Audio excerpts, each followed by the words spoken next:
escritora, dramaturga, ensayista y biógrafa, reconocida principalmente por ser la autora de la novela gótica Frankenstein o el moderno Prometeo.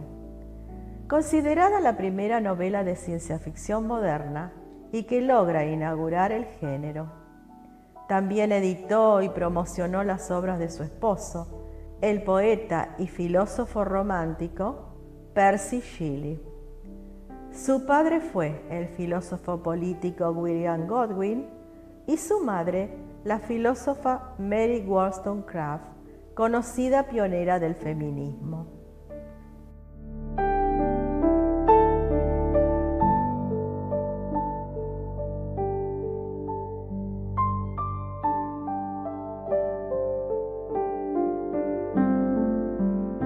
En 1814, Mary Godwin inició una relación sentimental con uno de los seguidores políticos de su padre, Percy Shelley, quien ya estaba casado.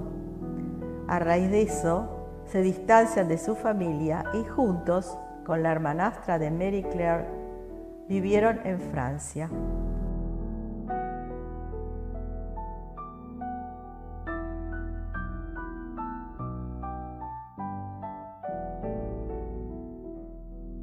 Viajaron por Europa y a su regreso a Inglaterra, Mary estaba embarazada.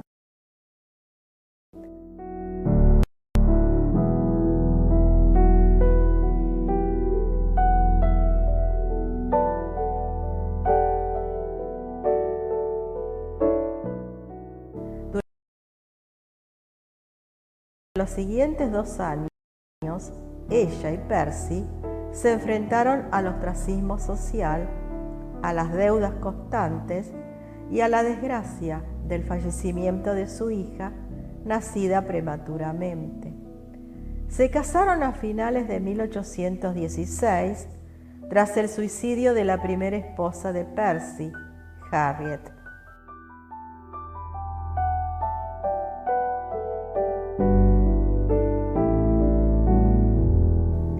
En 1816, la pareja pasó un verano con George Byron y John William Polidori, cerca de Ginebra, Suiza, donde Mary concibió la idea para su novela Frankenstein.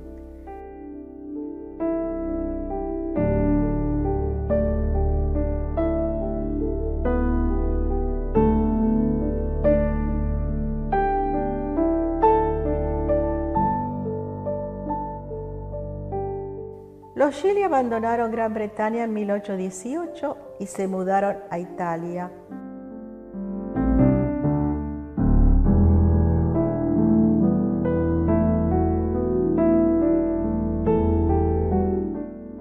Donde su segundo y su tercer hijo murieron antes de que Shelley diese a luz a su último hijo.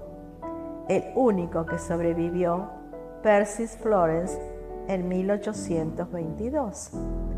Su esposo Percy se ahogó al hundirse su velero durante una tormenta en la bahía de La Spezia.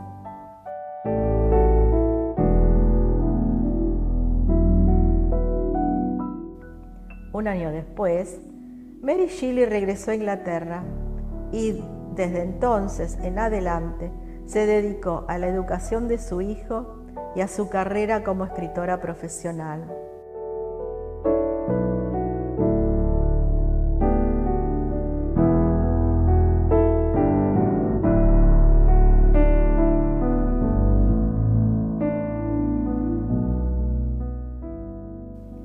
La última década de su vida estuvo plagada de enfermedades, probablemente vinculadas al tumor cerebral que acabaría con ella a los 53 años.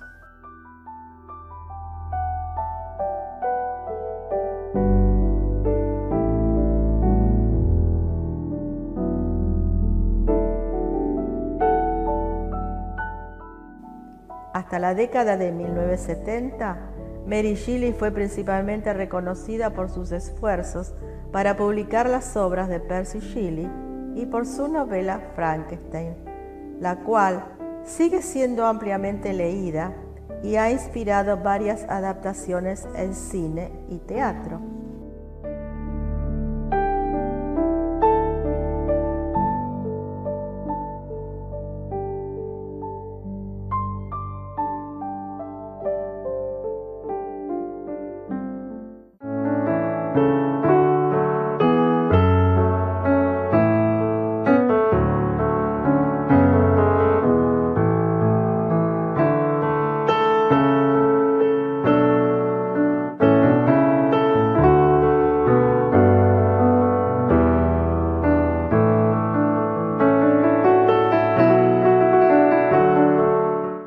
Elena, acá está.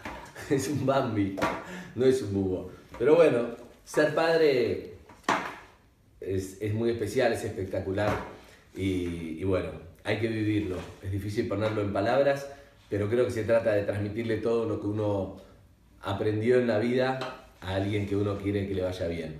Darle amor y buena nutrición en los primeros años es fundamental en tu hijo para que tenga un muy buen principio de vida y pueda ser muy feliz. Así que es eso.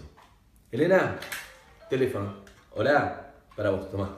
La violencia en cualquiera de sus formas es una vulneración de derechos. La naturalización de la violencia como forma de crianza representa una barrera para construir contextos libres de maltrato en la infancia y adolescencia. El 46,4% de los adultos reconocen utilizar la violencia física para criar a sus hijos e hijas. Es necesario desnaturalizar la idea de que los golpes puedan ser una forma de educar. Cuando hablamos de violencia, no nos referimos únicamente a la física, sino también a la violencia emocional, psicológica y simbólica. La violencia en la crianza puede incluir maltrato físico por medio de zamarreos, golpes, agresiones, tirones de orejas o pelo. Maltrato psicológico por medio de gritos, insultos, amenazas, humillaciones. El maltrato en la niñez puede producir baja autoestima, sentimientos de soledad y abandono, ansiedad, angustia y depresión, alteraciones en el proceso de aprendizaje, que un niño utilice la violencia como forma natural para resolver conflictos. El maltrato por parte de quienes tienen la función de protección deja a los niños desamparados. Estas son algunas reflexiones para criar sin violencia. Los golpes no enseñan, solo generan temor y miedo. Las palabras humillantes generan tristeza, frustración e impotencia. Es fundamental escucharlos. La infancia es una etapa fundamental en el desarrollo de las personas y por eso requiere una atención y protección especial. Las madres, padres y adultos referentes deben proteger a los niños. Los niños aprenden principalmente del ejemplo. Cuando pedimos determinado comportamiento es necesario describir con claridad qué queremos y cuál es la conducta que deseamos. Asegurarnos de que nos escuchó y entendió. Ser breves, ser convincentes, explicitar las consecuencias por su cumplimiento y por su incumplimiento. Ser muy persistentes. Insistimos, cuando pedimos determinado comportamiento, hagámoslo, sin gritar ni amenazar. Sin ponerle etiquetas al niño o a la niña, eso no servirá para corregir su conducta. Decirle, sos un desordenado, resulta menos efectivo que señalarle, tus juguetes están desordenados. Sin decir vaguedades tales como, pórtate como una niña de 4 años. Sin pedir comportamientos intermedios del tipo, trata de no ensuciar el sillón. Sin hacer preguntas de las que no esperamos respuestas porque tampoco las tienen, tales como, ¿cuántas veces te tengo que decir que...? Ninguna forma de violencia contra niñas y niños es justificable y siempre puede prevenirse. Asumamos el compromiso por una crianza sin violencia. Es una responsabilidad de todos. Tengo un desafío más grande que jugar el Mundial. Acompañar a mis hijas, especialmente en sus primeros años. De ser papá, lo que más me gusta es estar con mis hijas, disfrutar día a día de ellas, poder compartir momentos inolvidables que, bueno, uno como padre todos los días tiene momentos lindos de llevarlo a la escuela o de hacer cosas con ellos, y creo que eso es una de las cosas más importantes para mí. Yo disfruto de ser padre, disfrutalo vos también.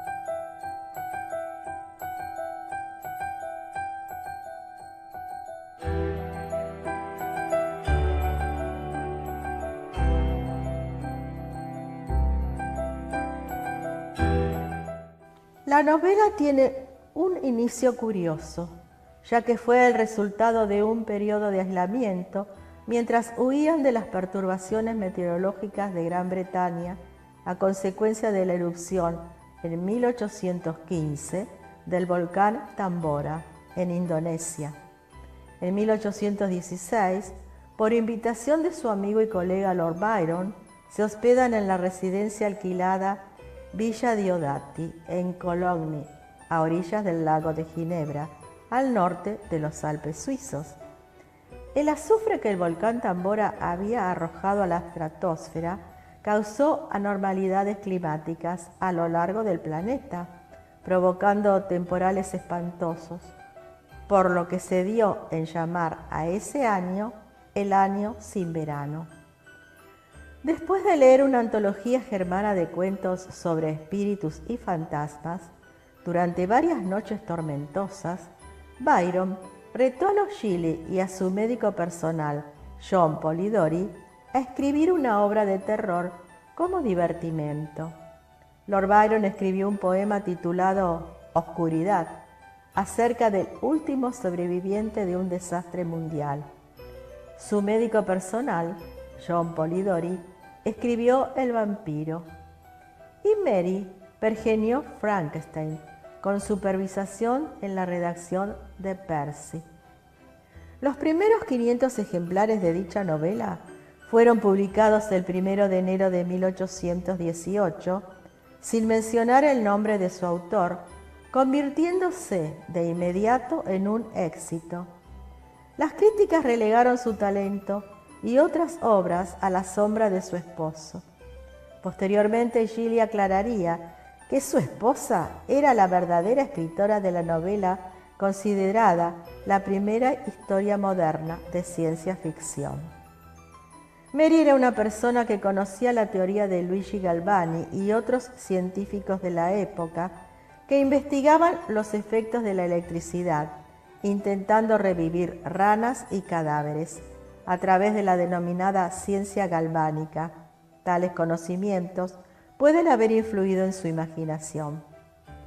El dolor por la pérdida de sus hijos, la separación de su padre, el inconsciente sentimiento de culpabilidad por la muerte de su madre debido a su nacimiento, y una vida con periodos de indigencia e infidelidades contribuyeron a su melancolía. A la muerte de su esposo, siguió escribiendo y luchando por la obra de su madre, sacando su legado de las sombras. Frases como: es justicia, no caridad, lo que desea el mundo, y educad a las mujeres como a los hombres, son postulados en favor de todos los seres humanos. Frankenstein es una historia macabra en la que Víctor, un joven ávido de conocimientos científicos, se obsesiona por lograr el mayor reto posible en el mundo científico: dar vida a un cuerpo muerto. Su éxito será su condena, la creación de un monstruo estremecedor que, en respuesta a su rechazo por todos, se entrega por completo a saciar una sed de venganza hacia su creador, culpable de su desgracia, y hacia todo lo que éste ama, tornando en muerte todo alrededor de Víctor. El monstruo enferma de soledad, solicita una compañera a su creador, a cambio de desaparecer para siempre, pero Víctor se niega, provocando así que la única salida hacia la paz y el descanso sea el fin de uno de los dos. La obra nos muestra una suma de confesiones: la de Walton, el capitán del barco, a su hermana, la de Víctor a Walton y la del monstruo a Víctor. Y toda la verosimilitud del relato depende de la credibilidad que le demos al primer narrador, Walton, pues suya es la confesión final que nos llega a nosotros como lectores. El verdadero crimen que se presenta en la obra no es sangriento, sino emocional. Es el abandono de Víctor a su criatura que deseaba del amor y la amistad, pero que le era cotidianamente negados. ¿No es eso una cruel injusticia? Y siguiendo la idea decimonónica de que no debe existir en la sociedad un crimen sin condena, se castigará esta actitud de Víctor, además de su codicia, su crueldad y su cobardía. Con la figura del engendro, Mary Shelley podría estar representando la tensión creativa del siglo XIX, especialmente dura para las mujeres de la época que padecen la angustia de la autoría. Quizás por ello la primera edición de la obra fue anónima y a través de esa tensión Mary Shelley encuentra el argumento de su obra. La búsqueda de la soledad y el secreto propios de la autora se dibujan en la figura de Víctor, personaje atormentado y obsesivo, cuya principal víctima es la criatura abandonada. En el personaje de Víctor se refleja el mito de Narciso, cuyo triunfo no le permitió ver las consecuencias de sus acciones, achacándoselas al destino. Y asimismo el de Prometeo de Esquilo, como símbolo del genio creador. Vemos también que en la obra son aniquiladas todas las figuras femeninas que con su existencia aportaban las cualidades del juicio en contra de la irracionalidad masculina. Así, Elizabeth, Justine y Caroline mueren, pues además todas ellas son a su vez potencialmente creadores de vida y por lo tanto deben desaparecer al fin de evitar mayores desastres. En cuanto al estilo de Mary Shelley, se observa un detallado tratamiento del paisaje, el mar de hielo, el Mont Blanc, que pasa a convertirse en un personaje más, testigo mudo de las desgracias y a la vez influyente en los ánimos de los protagonistas. En conclusión, vemos que el relato nos muestra las consecuencias de una catástrofe y no de una victoria, adoptando al final un tinte moralizante con la presencia de Walton.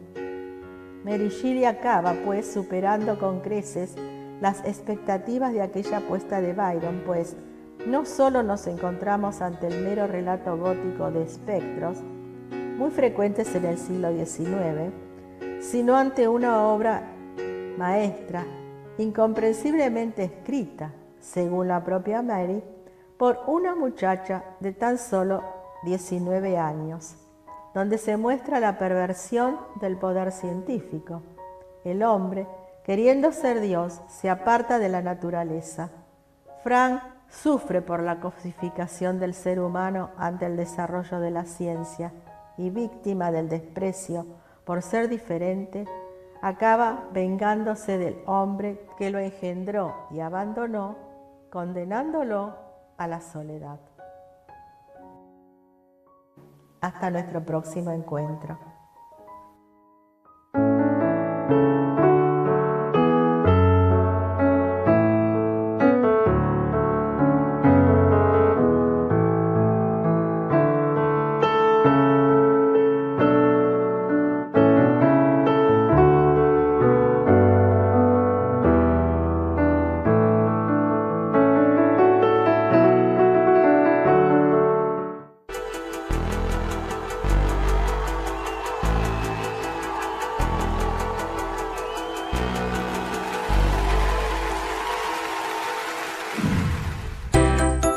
No te vayas, ya regresamos.